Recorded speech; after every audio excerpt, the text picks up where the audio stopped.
นอบน้อมเอากุลพระแก้วเจ้าดังสามประการอันมีพระพุทธพระธรรมพระสงฆ์กุลพ่อกุลแม่กุลครูบาอาจารย์กุลศีลธรรมกรรมฐานจงมาปกห่มรักษาครูบาอาจารย์พระเจ้าพระสงฆ์ทุกรูปปกห่มรักษาปอออกไม่ออกศรัทธาด้านสาธุชนคนดีผู้สนใจใฝ่ในธรรมทุกท่านขอถวายความเคารพแสดงความนับถือพระมหาเถระพระเถรานุเถระเจ้าคณะพระสังฆาธิการครูบาอาจารย์เจ้าที่เปิดวิทยุฟังอยู่ที่วัดติวาเวลานี้ขอถวายความเคารพแสดงความนับถือจุตนจุองค์บ่ว่าจะเป็นหลวงป่อหลวงลุงตุลุงตุปีตุน้องเปื้อนสหธรรมพระสงฆ์ทั้งหลายที่มีอายุพรรษามีการศึกษามีภูมิธรรมที่สูงกว่าเก่ากับผมขอถวายความเคารพแสดงความนับถือมาณโอกาสนี้ขอความสุขสัสดีโชคดีมีใจความม่วนอกม่วนใจสุขกายสบายใจแคล้วคลาดปลอดภัยจงได้บังเกิดแก่พ่อแม่ศรัทธาญาติโยมพ่ออุ้ยแม่อุ้ยนักศีลนักบุญเท่าแก่น้อยใจยิ่งทั้งหลายทุกท่านขอความเจริญมั่งมีจงมีแก่สถานีวิทยุทุกคลื่นที่ได้ตื่นขึ้นมาเชื่อมสัญญาณเกาะสัญญาณลิงก์สัญญาณนำรายการนี้ไปสู่ผู้ฟังทางบ้านไผที่ยังบ่ลุกเตื้อกะเกียมตัวลุกมาได้แล้วโนลุกมาได้แล้วตื่นมาได้แล้วหลับลุกเจ้ากินพักดังปายหลับลุกควายกินพักดังเก้าลุกเจ้าได้หลายลุกควายได้น้อยหลับลุกเจ้าเป็นเจ้าตั้งหลายหลับลุกควายป่าเฮือลูกหลานเป็นหนี้เป็นข้าเน้อตื่นมาเหี่ยเน้อลุกมาเหี่ยเน้อลุกเน้อลุกเน้อลุกลุกลุกลุกตื่นตื่นตื่นตื่นตื่นลุกเจ้าตื่นตัวเจ้าบัวกับหันเนื่องนาพังพร้อมลุกควายบดตันหนต่างจิตกอมก้าตัวบดตอมปุ่นอายจุงเก่งเข้าไว้อย่าไปเฮือขวายต่อหน้าสบายจำไว้เน้อเจ้าจำไว้เน้อเจ้าอรุณสวัสดิ์ธรรมะสวัสดีสวัสดียามเจ้าญาติโยมท่านผู้ฟังยินดีต้อนรับเข้าสู่รุ่งอรุณวันใหม่ประการเจ้านี้เป็นเจ้าของวันพัดพฤหัสบดีที่9เดือนมิถุนายนพุทธศักราช2565วันนี้เป็นวันเดือน9เหนือขึ้น10ค่ำเดือน9เหนือขึ้น10ค่ำพร่ำว่าเป็นวันพฤหัสบดีมาพบกับญาติโยมท่านสาธุชนคนดีทั้งหลายในรายการเสียงธรรมแสงอรุณรายการเสียงธรรมแสงอรุณดำเนินรายการโดยอัตมภาพพระครูอภิวัฒนวิกรม วัดปากตางเจริญตำบลดอยหล่ออำเภอดอยหล่อจังหวัดเชียงใหม่มาพบกับญาติโยมท่านสาธุชนท่านทั้งหลายเป็นประจำในวันจันทร์วันพุธวันพฤหัสวันศุกร์เวลาตีห้าเป็นต้นไปบางวันก็อยู่กันไปจนถึง7 โมงบางวันก็ถึง6 โมงแล้วแต่จังหวะโอกาสวันนี้จะได้อยู่กับญาติโยมถึง7 โมงเนื่องจากว่าท่านพระมหาสมชาตินันทธรรมิโกเจ้าอาวาสวัดหนองยาวท่านขออนุญาตพักเวลาพักช่วง6 โมงถึง7 โมงท่านติดภารกิจไม่สามารถที่จะดำเนินรายการในเวลาที่รับผิดชอบได้ท่านก็แจ้งอาตมาเมื่อตะวาอาตมาภาพก็หันว่าวันนี้บ่ได้มีธุระจังใดในช่วงเจ้าก็จะเข้ารายการประคับประคองเวลาบางศรัทธาได้ง่อมได้เหงาบ่เจ้ว่าบ่มีหยังเก่า7 โมงออกรายการไปก็จะได้ไปดอนนางแก้วปุระที่บอกว่ามีรายการช่วงเจ้าคือบ่มีอย่างมาแทรกในระหว่างเวลา6 โมงถึง7 โมงนะตามกูเตือนี่เข้ารายการละไว้6 โมงก็ไปนั่งทำเอกสารกวดขี้โคหดน้ำต้นไม้อย่างนี้เป็นต้นช่วง6 โมงถึง7 โมงนี่วันนี้ก็เลยว่าถ้าจะเอาเทปกาเอาอย่างใส่กะกันเดียวญาติโยมก็ถามไทยหาธรรมะเนาะอยู่กันไปฟังเบื่อนายใกล้กันไปเตื้อเนอะลุกกันละกันนี่บางพ่องก็นึ่งเข้าให้เข้าก็สุกแล้วบางพ่องก็เตรียมกับเข้ากับป่าเกียมจะไปส่งลูกส่งหลานไปโรงเรียนลูกหลานก็ลุกมันดูกำเดียว5 โมงปลาย6 โมงไปปุ่นก็เดี๋ยวห้องลูกทำกรรม5 โมงปลายนี่ก็ละอ่อนบางทีก็ไว้รับใบนอนเขายังมีกาดหยับเนาะโอ้เปิ่นว่าลูกเจ้ากินพักดังปลายลูกควายกินพักดังเก้าญาติโยมท่านทั้งหลายเอาไปเอามากะวันเวลาก็ล่วงเลยไป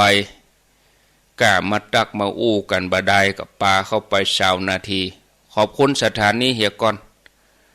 อนุโมทนากับบ้านทุ่งเรดิโอ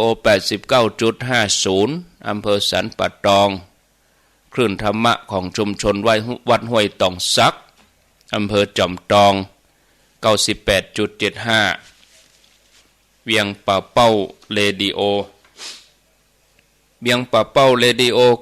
90.0 อำเภอเบียงป่าเป้าจังหวัดเชียงรายสถานีวิทยุคณะสงฆ์อำเภอฝาง100.25 มนเสียงธรรมวัดบุพาราม 106.25 วิทยุชุมชนคนเมืองลี้ 103.75 เสียงธรรมจากวัดจันทร์ 103.50 สถานีวิทยุศรีคำเรดิโออำเภอเวียงสาจังหวัดน่าน 92.50 เสียงใส่เรดิโออำเภอต้าวังผาจังหวัดน่าน 100.75 วิทยุชุมชนคนเหนือเขื่อนอำเภอฮอด 90.75 น่านฟ้าเรดิโอ 100.25 อันนี้อยู่ตำบลป่าแดดอำเภอเมืองเชียงใหม่เร็วกว่าวิทยาลัยสงฆ์นครลำปางมจรลำปาง 106.50 วัดบุญญาวาสวิหารอำเภอเมืองลำปางแดนดินถิ่นล้านนา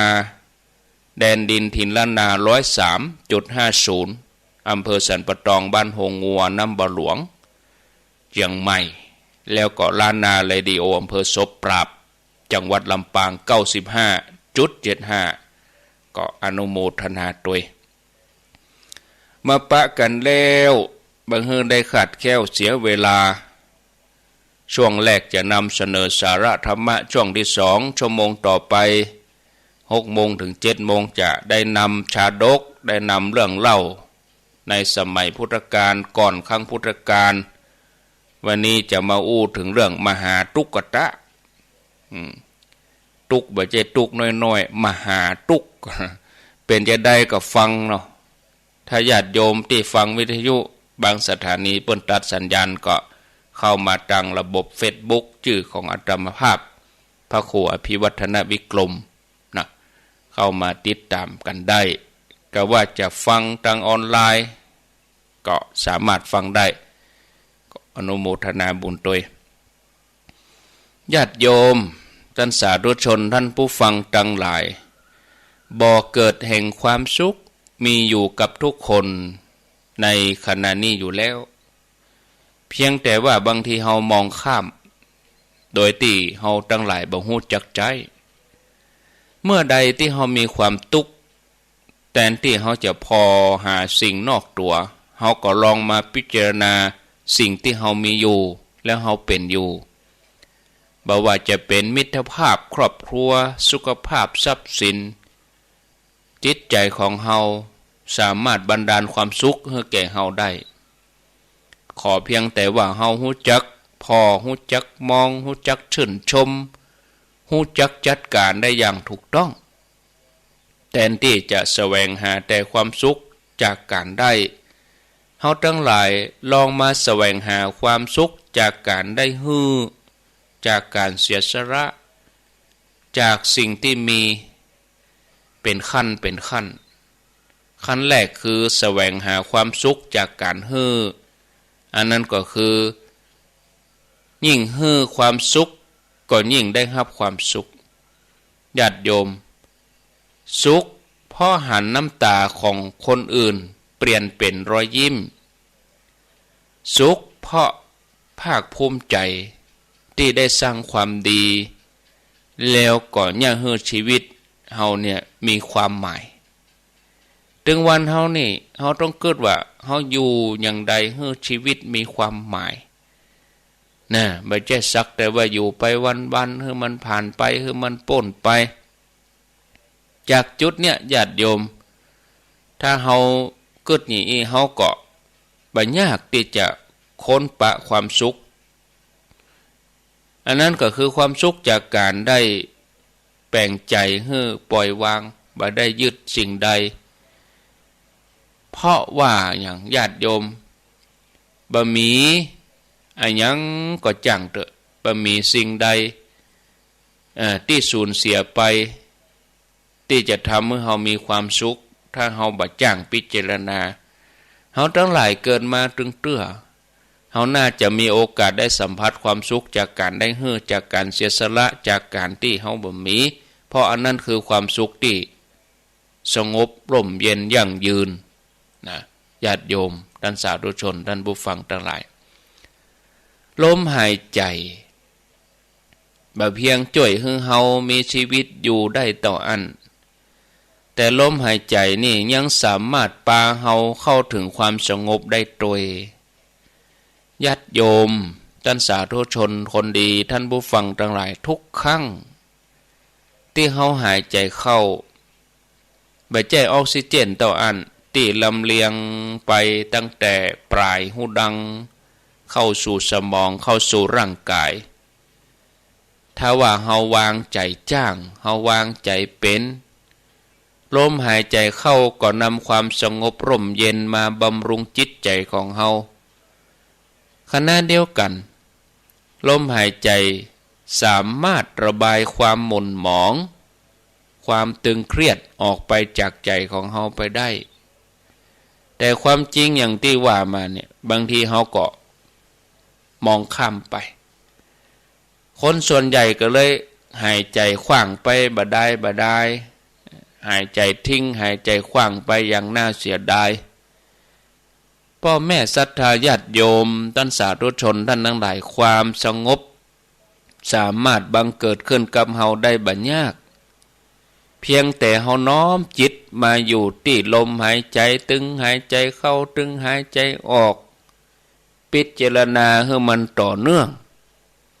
เฮาจะลับตาด้วยก็ได้ถ้าเฮาบ่ลุกเตื้ออีนะถ้าสมมติว่าเฮามีการอย่างนี้นะเฮามืนตาเตื้อทีนี้เวลาเฮานอนก็ดี เมื่อค่ำเมื่อคืนเวลาธุระอย่างเรียบร้อยกินข้าวแล้วอาบน้ำแล้วเวลาเฮานอนเฮาก็หลับตาผ่อนคลายแม่เจ้านี่หูเฮาฟังรายการธรรมะเฮานอนอยู่เฮาก็ปิดตาผ่อนคลายร่างกายทุกส่วนเฮาก็เอาความรู้สึกมาพิจารณาตั้งแต่หัวจะลดไปถึงปลายเท้าทีนี้ถ้าเฮาจะตื่นเฮาก็หาช่วงเวลามาไหว้พระนั่งสมาธิท่าที่ดีก็คือท่านั่งสมาธิแต่ถ้าว่าร่างกายบ่อำนวยก็ขอให้นั่งในท่าทางที่เฮาสะดวกที่สุดนั่งเก้าอี้ก็บ่เสียหายหยังอย่างบางท่านบางคนโทรถามเฮานั่งสมาธิเอานั่งเก้าอี้ได้ก็ท่านได้ไปมีปัญหาหยังจะไปเขตัวเก่าแข่งบ่ดีก็ให้นั่งเก้าอี้บัดเดี๋ยวนี้เปิ้นถึงมีเก้าอี้ให้นั่งสะดวกสบายแล้วไปนั่งกระปื้นกับมันกระวนกระวายกับเดินเล่นตั้งหัวเข่าเจ็บแข้งเจ็บหยังชักเตื้อก็มันก็เป็นข้ออ้างอย่างหนึ่งโยมอย่างบ่ไปวัดโอ้หัวเข่าบ่ดีท่านเจ็บแข้งนั่งกระปื้นบ่ได้ท่านเฮ้ยแน่บัดเดี๋ยวนี้เป็นเก้าอี้มดเอาอย่างมาอ้างหะมั้แต่ละวัดบางที่เปิ้นลงเก้าอี้มดเต็มวิหารเต็มศาลาคนสมัยบัดเดี๋ยวนี้มันสะดวกคือเขามันบ่นั่งบ่ถนัดนะถนัดนอนนอน มันจะไปมีที่ไหนมันก็มีก็ฟังวิทยุตัวอันน่ะนอนฟังนี่ไปวัดจะไปนอนนี่หยังเมื่อญาติโยมเรื่องทั้งหลายโอ้แต่ถ้าเฮาอยู่เฉพาะตัวเฮาอย่างญาติโยมเขาอยู่บ้านฟังรายการนี่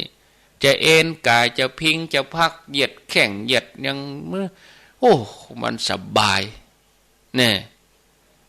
อันเนี้ยญาติโยมจะรับไปก็มีไปว่าหยังเนาะเอาฟังรายการไปนี่โอ้ฟังไปหม่อยรับไปนี่ก็ดีไปอย่างแปลงใจให้สบายสบายจะไปขมวดคิ้ว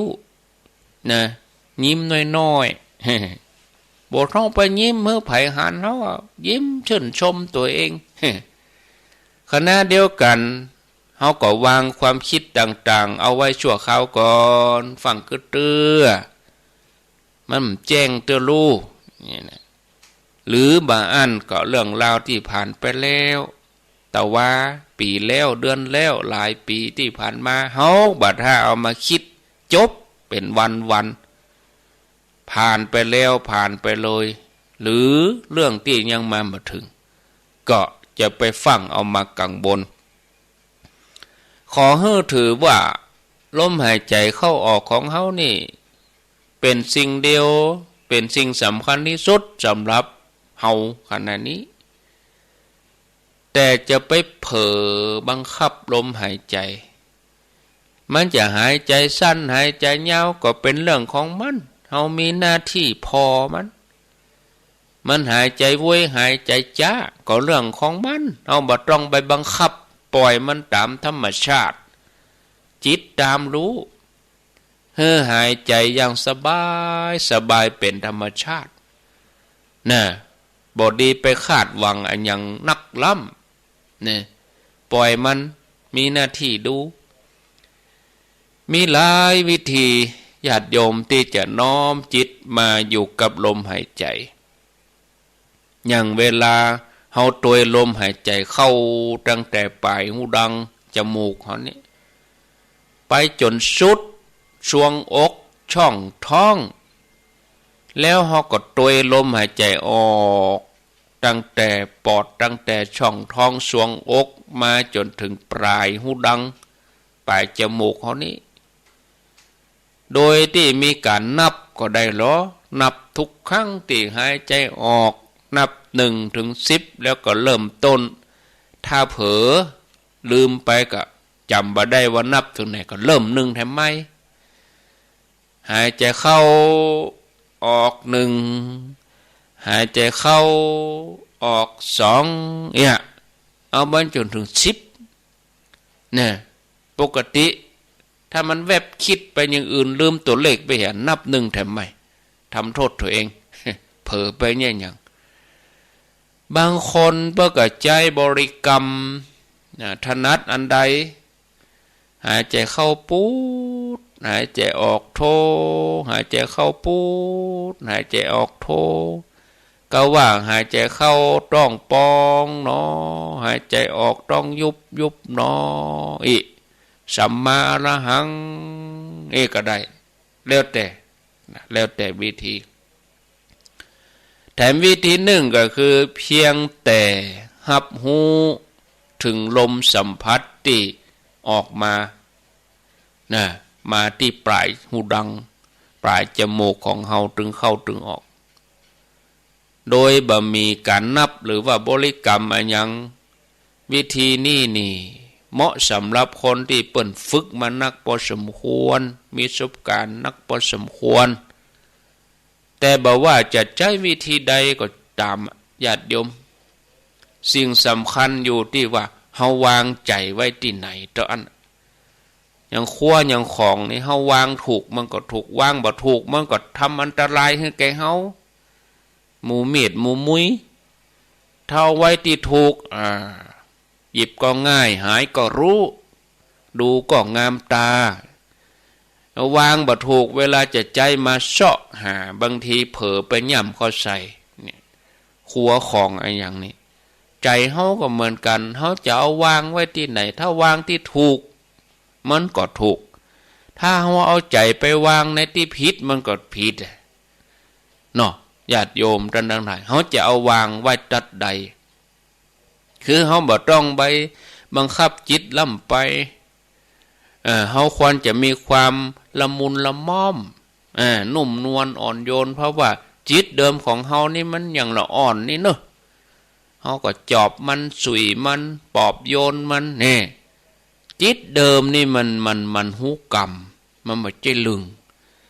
ที่มันลึงที่มันลึกเพราะว่ามันมาสัมผัสอายตนะมันเข้ามาตั้งตาตั้งหูมันเข้ามาตั้งความรู้สึกทำให้เกิดความโลภความโกรธความหลงมันฝึ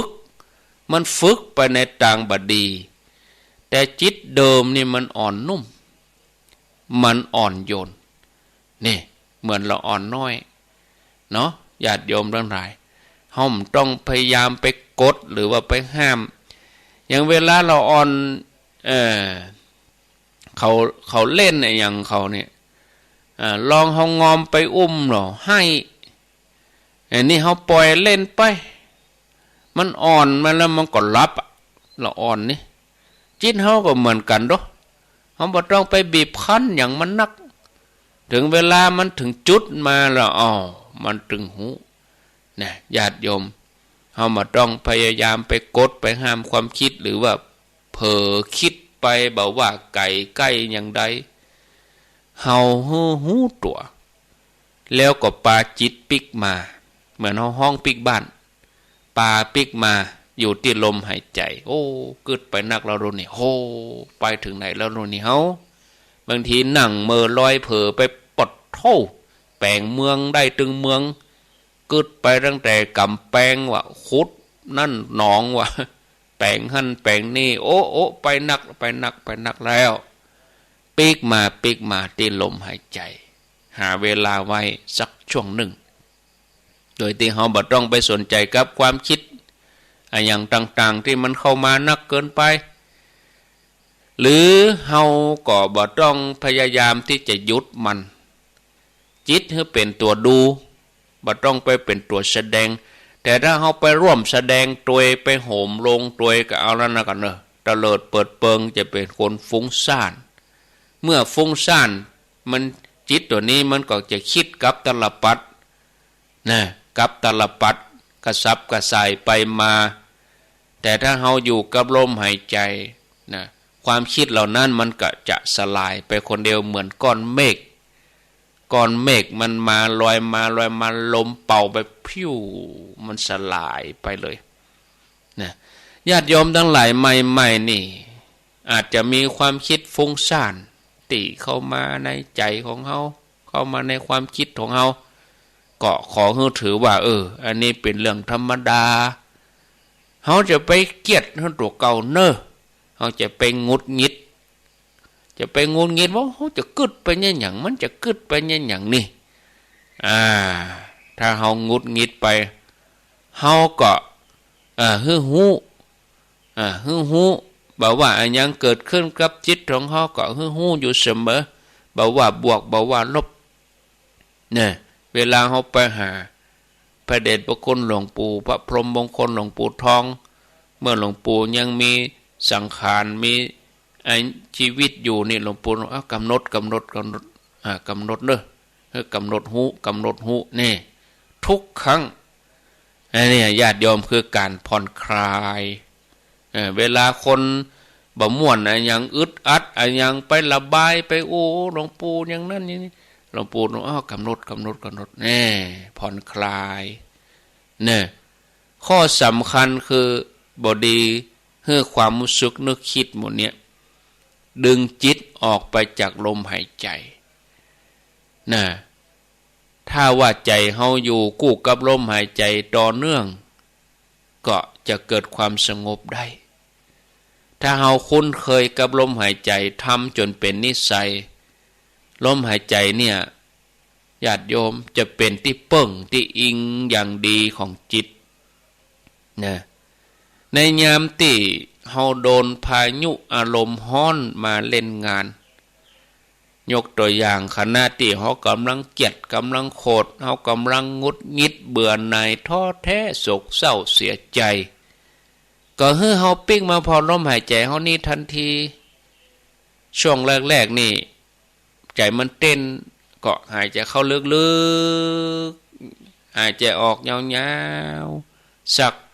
5 เตื้อ10 เตื้อเมื่อตั้งหลักได้นะเฮาก็รับรู้เบาๆถึงการเคลื่อนไหวการสัมผัสของลมหายใจเนี่ยเมินตะใดดีที่สุดนะบ่ว่าจะอยู่บ้านอยู่ในรถอยู่ที่ทำงานนะถ้ามีเวลาว่างแทนที่เขาจะปล่อยใจล่องลอยไปเหม่อลอยไปหรือว่าหายใจขว้างไปบ่ได้บดีไปกว่ากันกาศรัทธาญาติโยมเฮาจะหันมาใส่ใจกับลมหายใจของตัวเก่ายิ่งถ้าอย่างเฮากำลังนั่งในรถนะญาติโยมหรือว่าเฮากำลังท่าอย่างท่ารถก็ท่าไผก็แทนที่เขาจะปล่อยเวลาทิ้งไปโดยเปล่าประโยชน์เขามานั่งงุดงิดจะมาสักเตื้อฮะไม่มามนแตะมนว่าเขาก็ดูจิตตัวเองนี่ค่ะนั่งดูจิตตัวเองนั่งดูจิตว่ามันเกิดอย่างขึ้นถ้ามันงุดงิดก็ดูมันงุดงิดกันมันพอใจขึ้นมาดูมันพอมันเนี่ยญาติโยมทั้งหลายการฝึกใจให้หูตัวกับลมหายใจคือการใจเวลาว่างให้คุ้มค่าที่สุดเนี่ยแต่ถ้าเฮาวุ่นวายจนบ่ได้เนี่ยได้ทำจนลืมก็ก่อนนอนตื่นมาเจ้าเฮาก็ควรหาเวลาอย่างโมยะ10 นาที20 นาที5 นาที10 นาทีก็ยังดีเนาะญาติโยมท่านทั้งหลายเนาะวันพุธก็จะมาอู้ต่อเรื่องเดินจงกรมเรื่องทำสมาธิถ้ามีเวลาพอเนาะแต่ว่าช่วงตี 3 ถึงตี 5นี่ความจริงแล้ววันพัดวันศุกร์วันเสาร์นี่จะเป็นท่านชัยวัฒน์หรือวัดตุลุงยองช่วงตี 3 ถึงตี 5ก็วันพรุ่งนี้พร้อมกรรมถ้าท่านมหาเปิ้นพร้อมกว่าท่านสมชาติเปิ้นจัดไปแต้มตุลุงไปก่อนตุลุงก็บ่เป็นอย่างนักเนาะญาติโยมบ่ต้องเป็นวิตกกังวลอะไรอย่างหมอเปิ้นดูแลใจใส่ดีวันนี้ก็คงจะจื่นขึ้นมาเปิ้นก็หาไปตะวานี่บ่ได้บางท่านโอ้เพิ่นนอนในที่ไหนยังได้ก็นอนหูยาได้หลอดคืนเดียววันนี้ถ้าดีขึ้นก็คงมีปัญหาบ่ต้องวิตกกังวลอะไรอย่างนักเด้อ บางครั้งบางทีมันเฮาญาติโยมเขาวิตกกังวลเนี่ยปากันตื่นแล้วก็เดือดร้อนธรรมะจะตีความไปหลายอย่างมันเป็นอย่างนักนะเป็นอย่างนักวันนี้ก็ลูกเตียวได้แล้วลูกเตียวได้กับผูกกับลูกโลนเนอะญาติโยมท่านทั้งหลายก็มันก็ธรรมดากะมันบ่ฮื้อเป็นอย่างเห็นเลยมันไปเป็นไปได้เป็นคนน่ะนะถ้าบ่ฮื้อเมื่อยเห็นเลยกับไปมีอยู่ไปเหี่ยวพุ่นแล้วกะบ่ฮื้อเมื่อยฮื้อไข้ตราบใดที่ยังเป็นคนอยู่นี่มันก็ธรรมดามันต้องเมื่อยต้องไข้มันต้องเจ็บเป็นบางทีมันครบรอบมัน3 ปี5 ปีบางคนนี่มันเคยเป็นอย่างเลยครบรอบมาโอ้เขาบอกเคยเป็นอย่างมันเมื่อ10 ปีแล้วนะมันได้ปีนี้มันบางทีมันครบรอบครบค่อยรอบของมันเนาะญาติโยมทั้งหลายเฮามาเรียนรู้ธรรมชาติตัวนี้สังขารของเฮานี่โอ้มันบัดว่ายังเก่าแล้วรู้นี่มันก็ทำเปิ้นเตือนเฮาหรอเปิ้นเตือนนึกเฮาแล้วเนี่ยมันใจยังเก่าแล้วเนี่ยแต่ก่อนนี่ติวปูนนี่โอ้2 แก่นปูน50 กิโลนี่แบกล่นเลยเนาะบัดเดี๋ยวนี้เมื่ออายุนักขึ้นจากปูนแก่นหนึ่งก็เหลือ2 คู่ เอาไปเอามาเหลือคู่เดียวย่าง3 ตี้เนี่ยมันเป็นอีก็ร่างกายเฮามันเหมือนเก่าแล้วจะไปเฮือยังเก่าได้จะได้เนาะต้นไม้เฮามาพอต้นไม้ให้นะต้นไม้เฮาปลูกตั้งแต่ต้นน้อยๆมันก็ใหญ่ขึ้นมาเมินไปมันก็สุดโทรมสุดท้ายมันก็ยืนต้นตายไปคนเดียวคนเฮาก็เหมือนกันเฮาเกิดมาในที่สุดมามันก็เจ็บเป็นไข้เมื่อยในที่สุดมาก็ต้องไปทุกคนบ่เว้นแม้แต่ตนที่อู้อยู่นี่ทุกคนอันนี้คือความจริงหรอความจริงคือสิ่งที่เฮาหนีมันป่นแต่ขณะที่เฮายังมีลมหายใจอยู่เฮายังมีชีวิตอยู่นี่เฮาก็เข้าใจเฮี้ยงเหียเวลาสังขารมันเจ็ดท่าเฮานะมันจะว่าโอ้ก็เดี๋ยวก่อนนี่มันใจหรอกมันเฮามันเข้าไปดิเตี้ยเวลาก็เหมือนกันโอ้เดี๋ยวยุดตึกวันที่7น่ะมันไปได้วันนี้วันที่9แล้วย่างก่อนบัดเนี้ยแต่บ่รอให้แข็งแรงก็มาทำบัดได้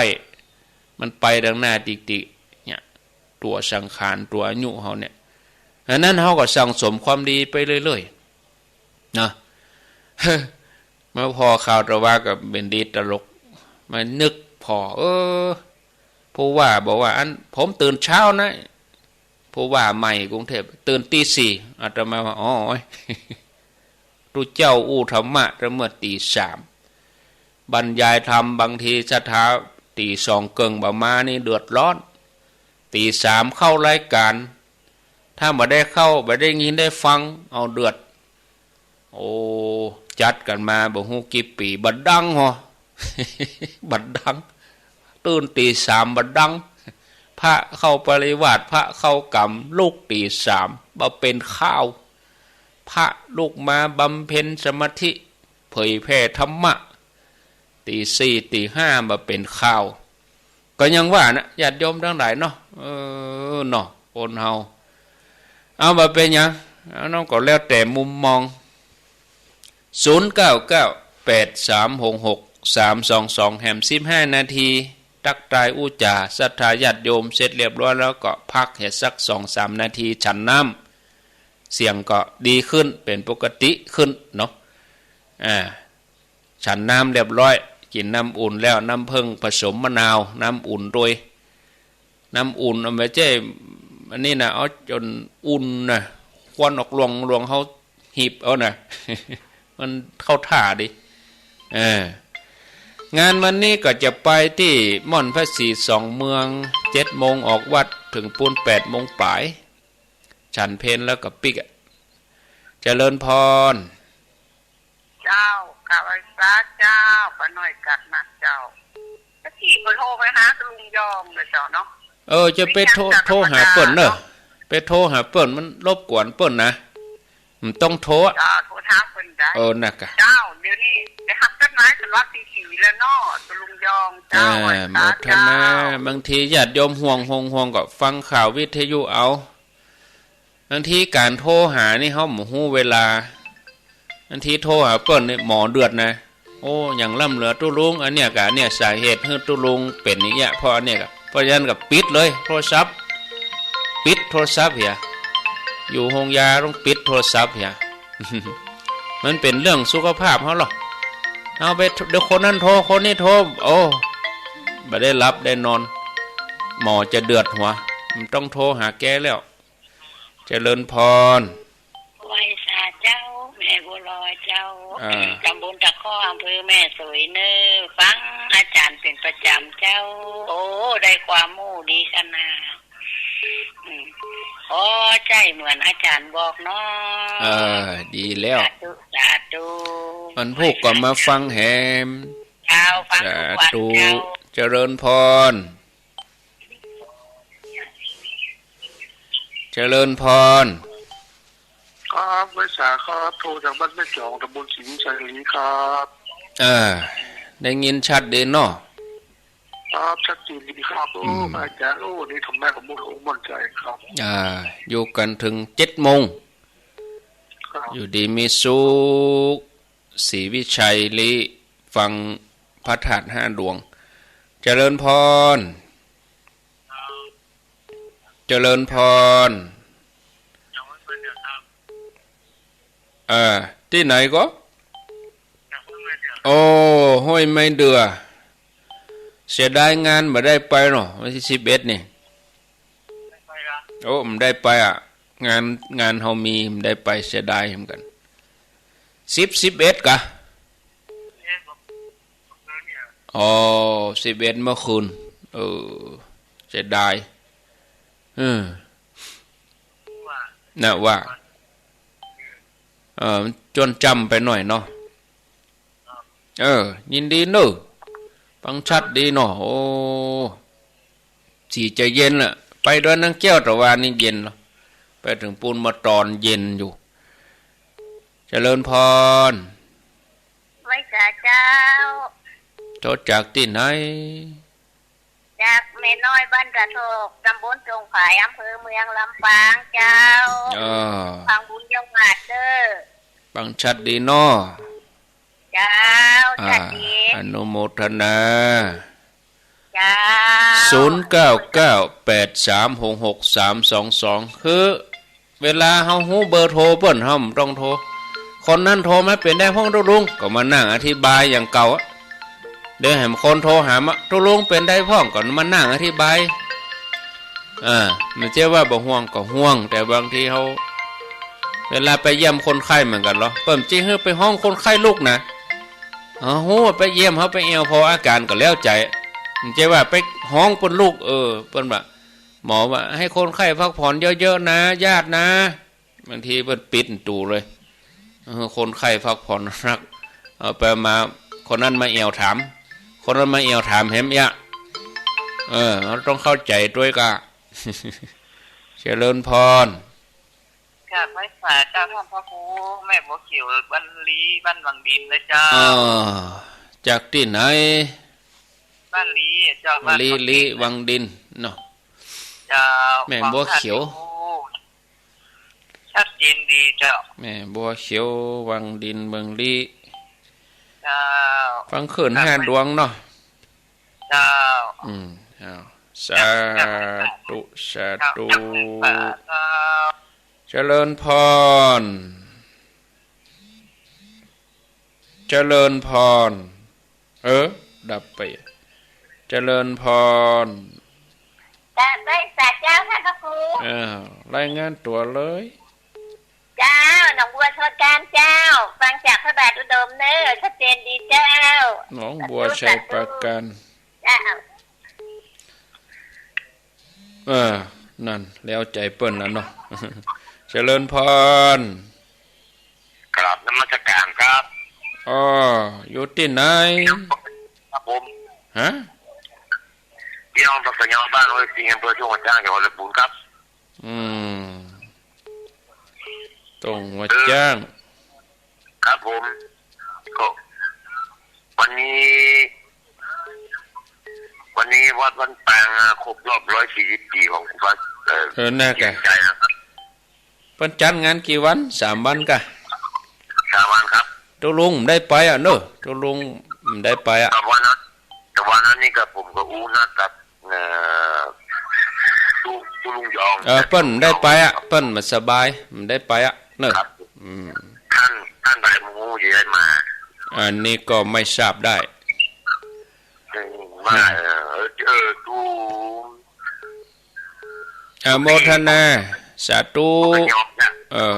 สาธุเจริญพรเนาะครับขอบคุณครับสาธุอันนี้ก็หัววัดหัวยังก็หลายเหรอวัดบ้านปางงานเปิ้นมี11ปุ่นก่อนวันแต่ปุ่นนะวันแต่เปิ้นวันที่11ปุ่นก่อนแต่งานเพิ่นก็มี3 วันนะ9 10 11เจริญพรไม่ทราบเจ้าท่านพระครูเจ้าฟังอยู่เนอะแม่น้อยอุตุดีจากลำปางมาไหลน้อยเจ้าแม่น้อยอุตุดีทางแม่ตี3มาแล้วเจ้าชัดดีเนาะเจ้าชัดเจนจัดดีเจ้าฟังบุญยวาดเจ้าบุญยวาดกะเจ้าภาษาเนอสาธุเจ้าตุเจ้าเจริญพรเน้นหนาเหมือนกันรุ่นนี้เนาะเจริญพรเป็นกาเจ้าธรรมการเจ้าโทษจากที่ไหนโทษจากที่ไหนอยู่วัดโป่งเทวีแม่สังเงียมเจ้าโป่งเทวีเลี้ยงเป้าวัดจังหายเจ้าสาธุสบายดีเนาะสบายดีบอกเป็นห่วงคนหน่อยเจ้าเป็นอยู่กับหมอแล้วเขาก็ต้องเป็นห่วงคนนักกันเนาะโมทนาสาธุเจริญพรเจ้ากาไว้สาเจ้าโทษจากที่ไหน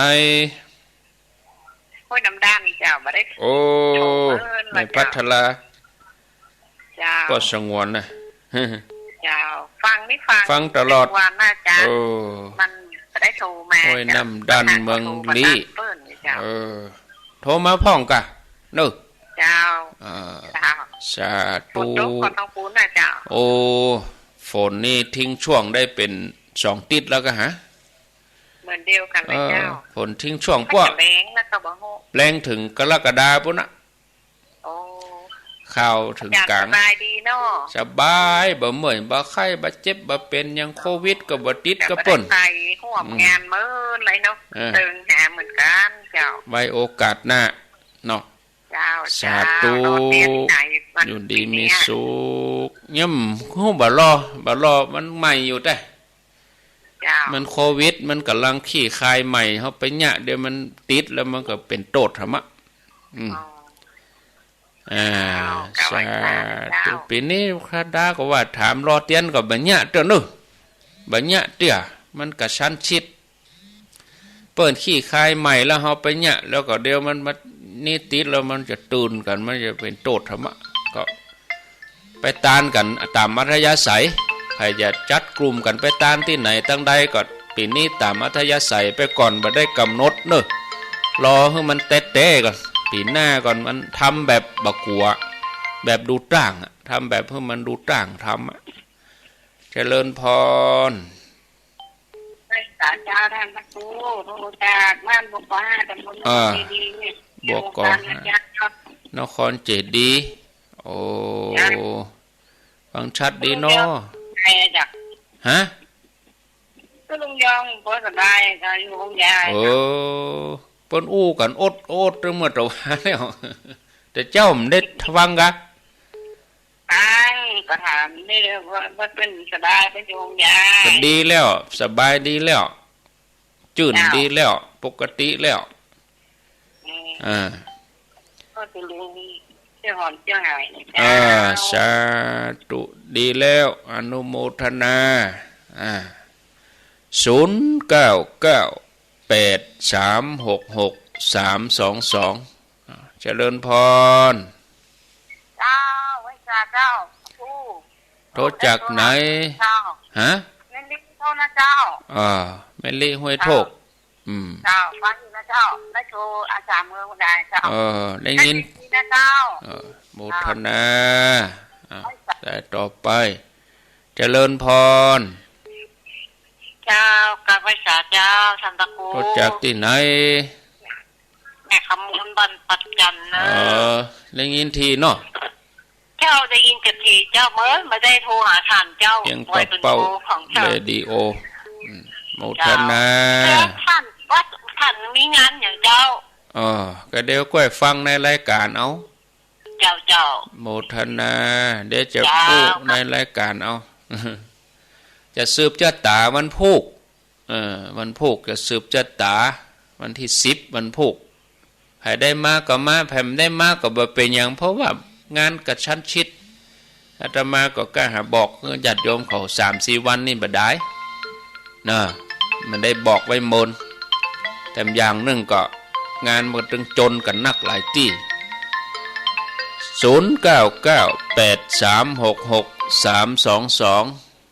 เจริญพรครับผมจะแย่งราชพระครู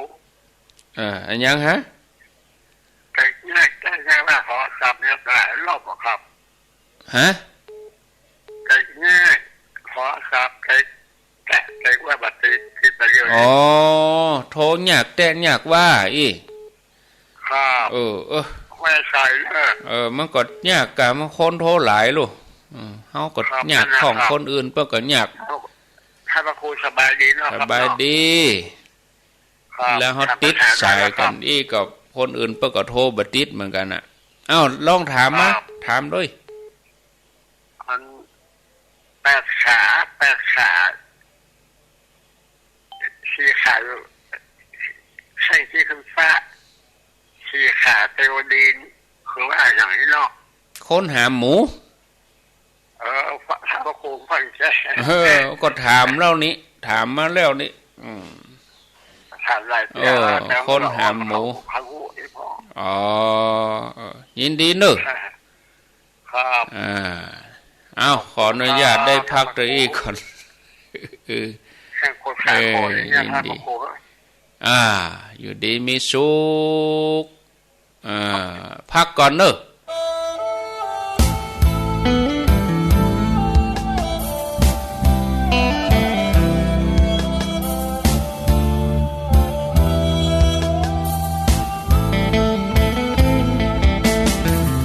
รุ่งเช้าวันใหม่แจ่มใสเบิกบานออกรับการงานพบผ่านแต่ความสุขสันต์ผู้คนมากมายต่างหมายเป็นพี่น้องกันเชื่อมสายสัมพันธ์โยงใจไปทุกแห่งหนยิ้มรับวันใหม่นั่งยืนเดินลุกสร้างหายคลายทุกข์ลูกทำชี้นำเหตุผลเกิดมาชาตินี้ชั่วดีมีในใจตนอยากดีมีจนเป็นผลของกรรมนำหนุนพบธรรมนำสุขลุกตื่นขึ้นจากความฝันยิ้มรับรางวัลสร้างสรรค์ไม่ให้เสื่อมสูญ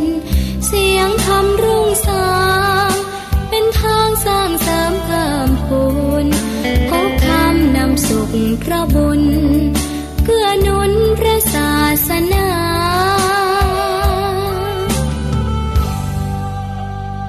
พบธรรมนำสุขลุกตื่นจากความหลับไหลด้วยกำลังใจใช้ธรรมชี้นำส่องทางตามรอยพระบาทประกาศก้องในโลกกว้างเดินตามทางสายกลางรู้จักปล่อยวางสู่ทางหลุดพ้น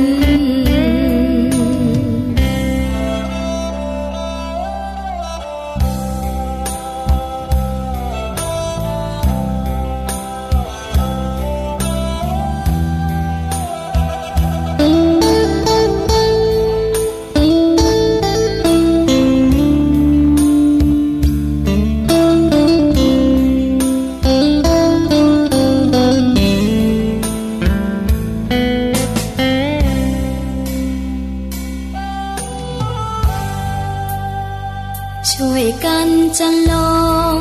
ส่งเสริมแก่นพุทธศาสตร์เสียงธรรมประกาศก้องไป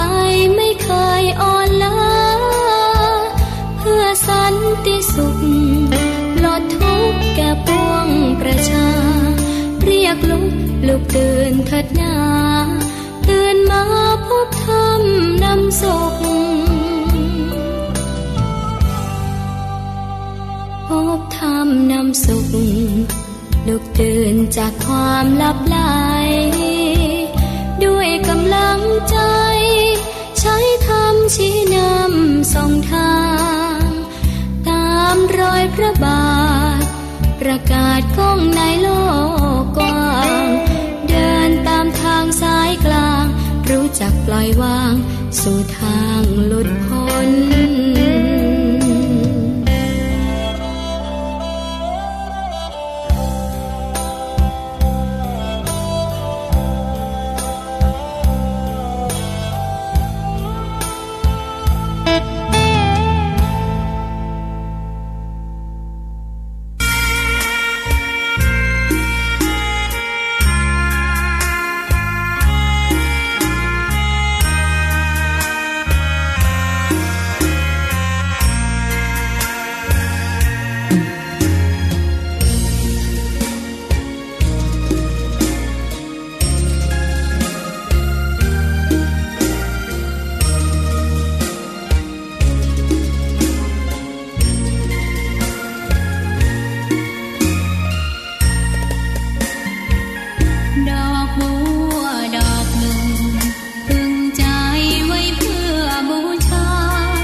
บาปมาเมื่อลูนบุญมาเมื่อล่ากรรมเฮยป่ามาเมื่อซ้อยจาดพริกขี้หนูเปาะกับพริกน้อยมันหากมาฮ้อนทีลูนโบราณว่าไว้ตกก่อนเป็นขุนพ่องตกทีลูนกลายเป็นขี้ข้าการทำการสังที่บ่ได้หน้าอย่าฟังตุมลาขว้างละฮือแปลงใจนิ่มขันติมานะอดก้อยสร้างทำไปถึงภัยบ่ฮู้เฮาฮู้แก่ใจผลที่ออกไปเหมือนคำหล่อเบ้าเหมือนคำหล่อเบ้าไข่เฮียนไข่ฮู้ไข่อู้ไข่เขียนมันห้ำมันเฮียนวิชาเอกอ้างเฮือใจปัญญาฟันฝ่าสรรสร้างหากินตามตางมนุษย์บะกงไผกินพิษสินพระพุทธสุดจริตสู้จีวีถึงจักยากไร้หันในศักดิ์ศรีหวังผลความดีสืบโลกไปหน้าเกิดมาเป็นคนตึงเจ้าและข้าเปียทิชลามวยมังถึงจักมีทองกองเต้าหัวจ้างบ่อาจจักแลกซื้อจีวีกันดับมวยมิตรเมื่อมอนเป็นผีหวังผลความดีสืบไปหน้าสืบไปหน้าสวัสดียามเจ้าช่วงที่6:09 เวลา6:09 ญาติโยมกำลังรับฟังรายการเสียงธรรมแสงอรุณดำเนินรายการโดยอาตมาภาพพระครูอภิวัฒนวิกรมวัดปักตังเจริญตำบลดอยหล่ออำเภอดอยหล่อจังหวัดเชียงใหม่เป็นผู้รับผิดชอบดำเนินรายการวันนี้กิจกรรมที่ม่อนพระศรีสองเมืองดอยนางแก้ววันนี้เปิ้นจะมีกิจกรรมบวชป่าที่ม่อนพระศรีสองเมืองญาติโยมท่านสาธุชนท่านผู้ฟังทั้งหลายบางท่านที่อยู่ไกลอยู่หิมใครไปห่วมก็ขอเจริญพรในโซนโดยสเก็ตแกเมียงเป่าแม่ขจันโป่งน้ำฮ้อนนี่นะพิธีปูจาบวงสรวงเทพไทยเทวดารักษาป่าสายน้ำแม่กวางสายน้ำแม่ลาวเปิดได้จัดขึ้นเป็นปีที่20ปีที่20ก็คือปีที่20กำหนดจัดขึ้นในวันที่9 มิถุนายนวันนี้ที่ม่อนพระศรีสองเมืองดอยนางแก้วรอยต่อดอยนางแก้วดอยสะเก็ดเวียงป่าเป้ากะอาตมากะเดียวสัก7:00 นก็จะออกเดินทางจัดรายการแล้วก็เตรียมตั๋วแล้วก็7:00 นออกเดินทางไปร่วมกิจกรรมกับเปิ้นเนาะเรียบร้อยแล้วก็ฉันเพลแล้วก็ปิกวัดมีธุระตั้งในเมืองน้อยมาถึงวัดก็ปะ 3-4 โมงวันนี้ที่วัดก็มีการตกแต่งดามันพวกจะมีสืบชะตาในโอกาสครบรอบ17 ปีที่ได้มาอยู่วัดปักตังเจริญครบ17 ปีเนาะศรัทธาญาติโยมทั้งหลายก็10 มิถุนาก็คือวันพุธถ้าว่าญาติโยมกำลังทราบข่าววันนี้โอ้ก็หาได้ยินวันนี้นี่ท่านวันพุธได้ไปไหนมีใจมาก็เจอเนอะจะมาก็ขอเจริญปอนบางท่านโอ้บ่ได้มาเป็นยังบ่ต้องกังวลอย่างเนอะงานอื่นงานหน้าก็ยังมีโอกาสได้มาอยู่งานนี้บ่ได้มาเป็นยังโอกาสหน้าก็ค่อยมาเนาะญาติโยมท่านทั้งหลายก็เดี๋ยวขออนุญาตเนอะมีโทรศัพท์เดี๋ยว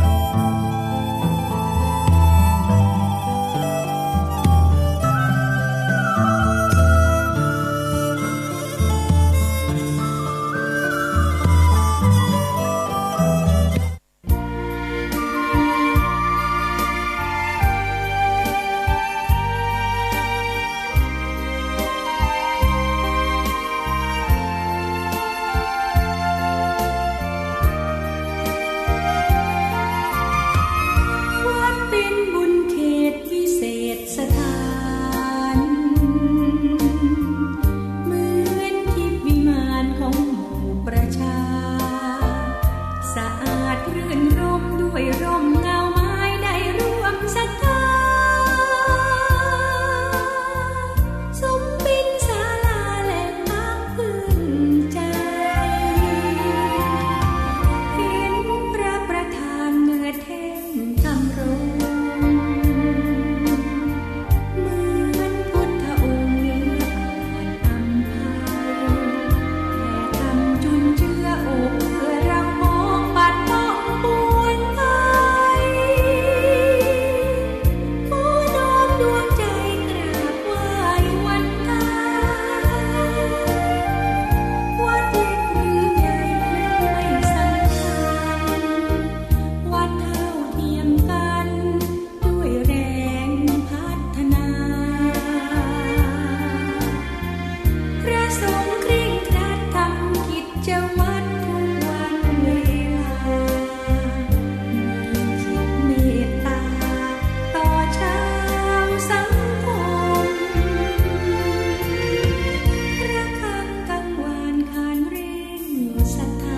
เร่งศรัทธาคิดพัฒนาวัดให้เหมาะสมดื่มด่ำธรรมะขจัดตัณหาอย่าติดอารมณ์ขอเชิญชื่นชมสู่ร่มอารา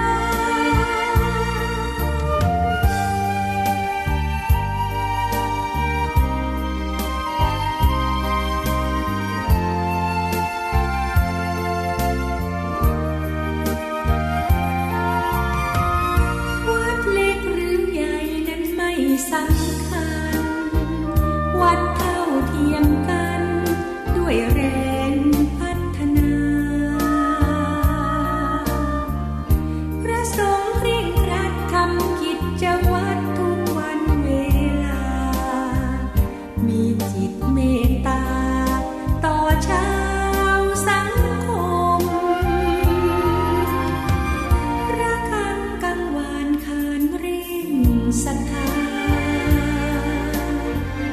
คิดพัฒนาวัดให้เหมาะสมดื่มด่ำธรรมะขจัดตัณหา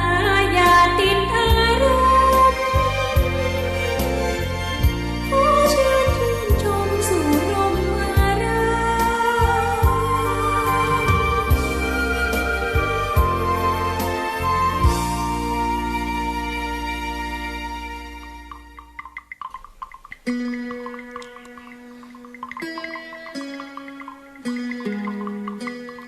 เอาแล้วศรัทธาญาติโยมท่านทั้งหลายก็ต้องขออภัยพักไป 2-3 นาทีก็นึกว่าจะบ่มีหยังไรเนาะช่วงเจ้านี่มันจะลงไรบ่มีหยังมันก็ต้องมีอยู่ดีก็ว่านั่งจัดรายการไปถึงสัก7 โมงเตรียมตัวแล้วก็จะออกวัดไปแล้วมาเป็นอย่างอันสักกรรมปกติแล้วเวลา6 โมงถึง7 โมงนี่จะเป็นท่านมหาสมชาตินันทธรรมิโกเจ้าวาดวัดหนองยาวอำเภอเวียงป่าเป้าแต่ท่านติดภารกิจอาตมาก็ตั้งใจจะเล่ามหาทุกขะให้กับศรัทธาฟังพอดีมีโทรศัพท์มามีงานเร่งงานด่วนก็จำเป็นจะต้องออกวัดเจ้าน้อยแล้วก็จะเปิดเทปธรรมะศรัทธาญาติโยมได้ฟังเนาะเทปธรรมะนี่บันทึกตั้งแต่ปี61ดอกเดี๋ยวใส่พอก่อนเนาะ ตั้งแต่ปี61เวลา 5:00อาตมาจัดรายการตอนนั้นให้ญาติโยมฟังจะเอาเทปธรรมะวันที่อย่างนี้วันที่2 ธันวาดอก2 ธันวาปี61เอามาเปิดทวนให้ฟังเนอะอันอย่างพ่องบ่ฮู้นี่ อย่าฟังเสียงตัวเก่าก่อนก็ขออภัยเนอะวันพุธวันศุกร์นี่บ่ได้เข้ารายการเนาะเพราะว่าเมื่อเจ้าเป็นท่านพระครูชลทานพิทักษ์แล้วก็ควายมาน้อย 6 โมงถึง 7 โมงก็เป็นท่านอาจารย์ไมตรีวันศุกร์ที่แล้วอาจารย์ไมตรีก็เข้ารายการอย่างเดียวอาตมาเนี่ย เข้ารายการสัก10 นาทีบ่ถึง20 นาทีได้ถ้าอาจารย์ไม่ตีก็ลวดลารายการพระสถานมานั่งท่าหน้ากุฏิอยู่ว่าเปิ้นมาทานเข้านั่งกองฮอกแงกตะมือคือเปิ้นท่าเมินเนอเปิ้นก็จะไปธุระที่อื่นจำเป็นออกรายการไปถึงนั้นถึงนี้อาตมาก็เหมือนกันนะเกิดว่าจะออกรายการสัก7 โมงรับโทรศัพท์ตะกี้มีธุระหน่อยหลายๆอย่างเนาะเอาไปขวายมันก็งานการก็บ่แล้วออกเจ้าหน่อยมันก็ดูต่างดีเอาลาศรัทธาไปอีเนอะไปเวลาก็ไล่ก้นไปติ๊กลองฟังเสียงตัวเก่าพอตั้งเมื่อปี61เดี๋ยวนี้ปี6อย่างนี้ปี65อย่างไปพ่องหมูเนาะตอนนั้นเนี่ยลองฟังบ่เจริญปอนที่วัดที่ว่าเวลานี้จุตนจุองค์ท่านทั้งหลายการนี้ที่ดำเนินรายการเจ้านี่ก็เพราะว่าเวลาบรรยากาศมันเอื้อถ้าเป็นหน้าฮ้อนนี่บัดเดี๋ยวนี้ก็ใกล้แจ้งแล้วบัดเดี๋ยวเป็นหน้าหนาวก็นานแจ้งหน่อย